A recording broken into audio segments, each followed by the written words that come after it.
So a lot of y'all have already figured this out, and I'm really proud of y'all. But for those that have not yet, they are not apologizing to people who look like me. They are not apologizing to anyone who is a member of any of those marginalized communities that they keep going after. They are just fine with the camps. They're apologizing, but they're not saying to release everyone. They're just fine with all those cuts. I'm oversimplifying here. You get the point. I know some of them don't like it because they realize it's going to affect them directly, but that lines back up with the original point anyway. The original point really being they're only apologizing because it's affecting them. Specifically, it's hitting them in the ego. Their God King is now tearing them down and disappointing them and not delivering on the one thing they thought was going to give them vindication over all those libs. They were going to get those mass arrests. And now they're in that stinky denial part of the relationship. I don't understand. What do you mean you want to see my phone? What would that do? I'm completely innocent, so looking at my phone would just prove my innocence. Therefore, I'm not going to show you my proof of innocence. And then he goes out to the mall and comes back the next day at 5 a.m. That part.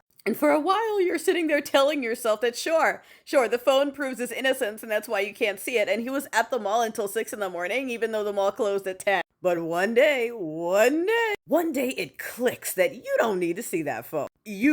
Deep down, you've known, and proof is no longer necessary. It's already in the pudding. And now they're ready to admit to their family and friends who told them so that, yeah, he's a lying cheater.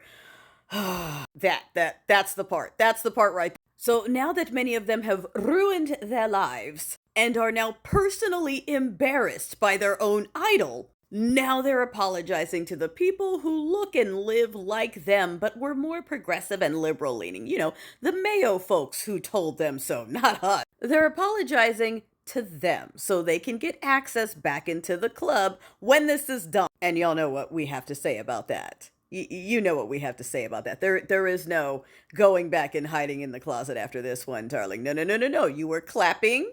You were cheering. You wanted to own the libs. Well, own the repercussions, darling. Own that shit with as much enthusiasm as you did owning these camps.